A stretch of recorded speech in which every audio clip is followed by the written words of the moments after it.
So, if you go to page 15 of your book, yeah, you can find the definitions for social fact.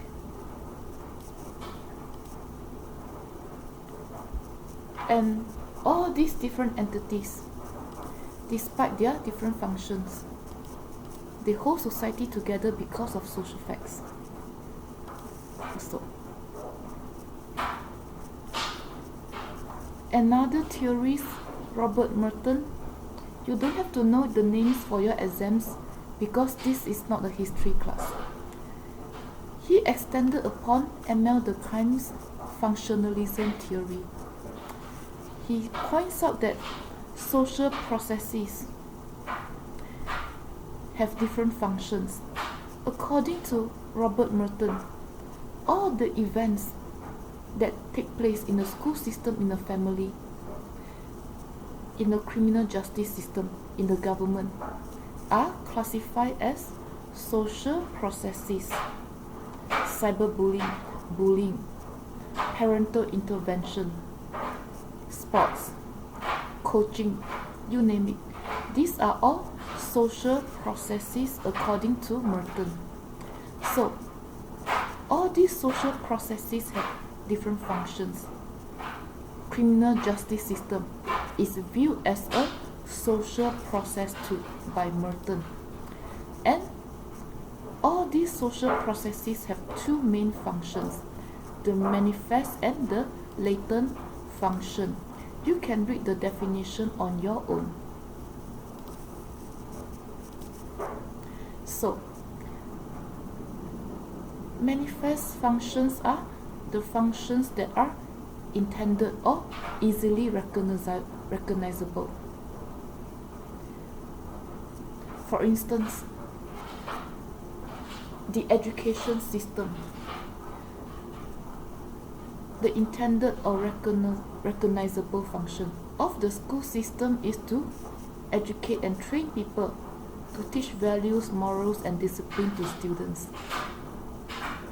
And the more subtle, unintended functions of the school system, elementary school, kindergarten, middle school, high school, college, graduate school, is to teach people or students about healthy competition, to teach students about proper negotiation skills, to teach students even about the concept of election through the different clubs and organizations in school.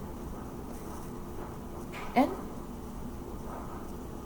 schools, high school, middle school, they have what? Tracking system. So the unintended or the byproduct of the school system, one unintended consequences of the school system is to sort students according to their abilities in music, sports, arts, academics, and to allocate them into different tracks and whatnot, into different groups. And sometimes students are being sorted in a very natural way, not intervened by administrators or teachers, into different cliques. That's another unintended consequences of the school system.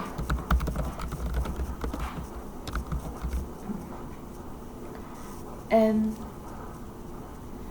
one of my students last year told me, sometimes parents send kids to school to save money on grocery, so that kids can get lunch at school. So that's another latent function of the school system. And sometimes schools also serve as daycare centers for students, for older kids. And for graduate school, for college, sometimes we meet our partners, our spouse in college or high school or grad school. So another unintended function of the school system is a marriage broker, especially in higher ed. And students also learn about self-defense in school to protect themselves from bullies, to protect their work so that people don't take credit for things they did not do. Students learn about self-defense in school in different ways. And another example, pep rallies. The openly stated, the recognizable functions of pep rallies is to foster the school spirit, to provide support and encouragement to those who are about to compete. And the subtle unintended functions of pep rallies are group loyalties. When we foster the school spirit, we unintendedly also increase group loyalty in a school system. And when we provide support and encouragement only to certain groups of students, sometimes through this event, other students from other cliques, other groups, learn that life is never fair. Even from an early age, they don't have to wait until adulthood at their workplace to learn that life is never fair. In fact, think about this.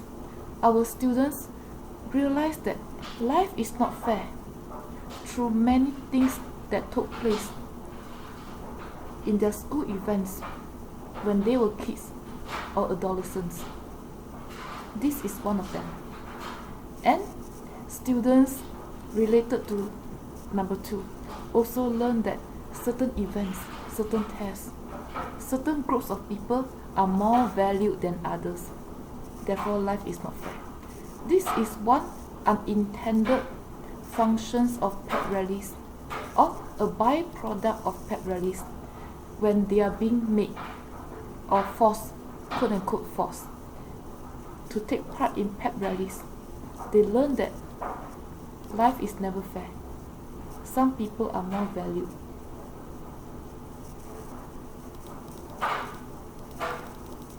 And restaurant takeaways.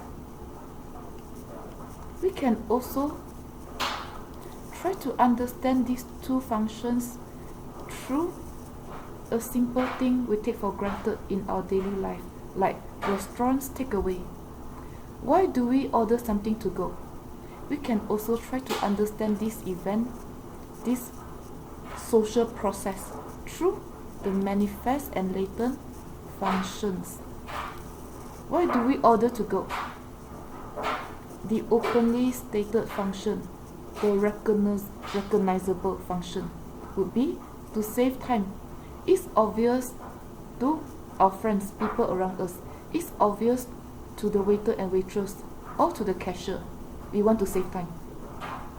And the latent function of restaurant takeaways would be we don't want to eat alone. We cannot cook. We don't want to pay for tip. We are cheap.